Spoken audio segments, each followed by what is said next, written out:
E përmend Shekh Rabia rahimahullah çështjen e lënësit të namazit, thotë shehu se dietarët janë të unifikuar për atë person i cili e lë namazin duke mos e pa se namazi është obligim në islam.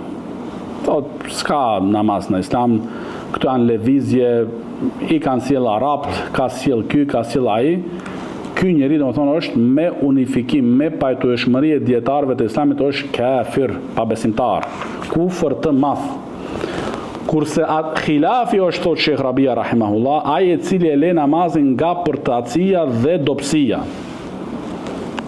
Thotë disa ose shumë prej dietarëve si Shafiu, Maliku dhe një rivajet, një transmetim nga Imam Ahmedi rahimullah, se ata nuk e shohin domethënë se është kufër të madh që nxjerr njeriu nga feja, se bazohen domethënë te fjala Allahu Teala inna Allaha la yaghfiru an yushraka bi wa yaghfiru ma duna dhalika liman yasha. Allahu nuk e fal shirkun dhe pos shirku çka është, ja fal ku të dojë Allahu subhanahu wa taala.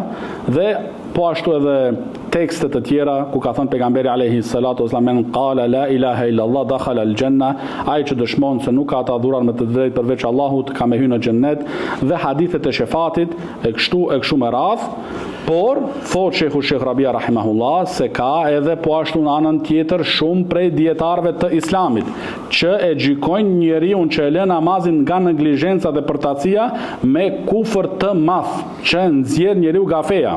Dhe transmetimi që është nga Abdullah ibn Shaqiq radiallahu anhu se shokët e Muhammedit sallallahu alaihi wasallam s'kan pa ndonjë vepër, lënien e ndonjë vepër për kufër për vetëm se lënia e namazit.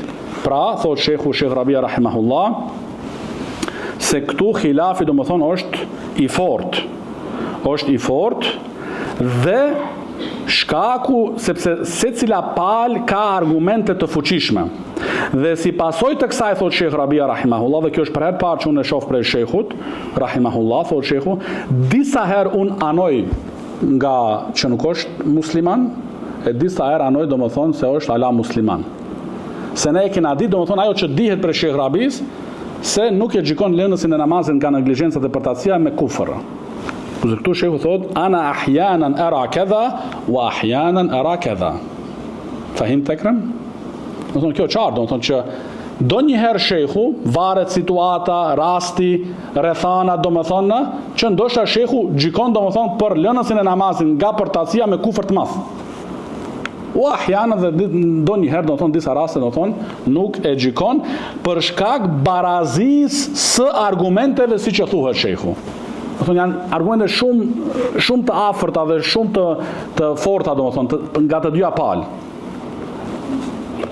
Ehlu sunna, thot Shekhu Shekh Rabia rahimahullah, kanë khilaf në këtë mesele.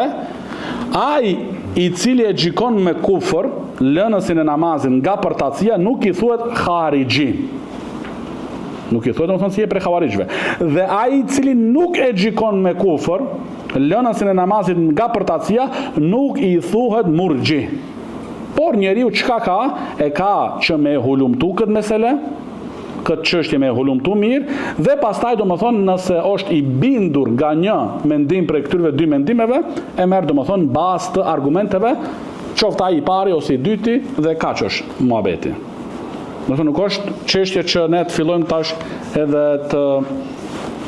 ta sulmojmë njërin tjetrin me akuzat që nuk e kanë bërë domethënë selefët ridwanullahi alejhim.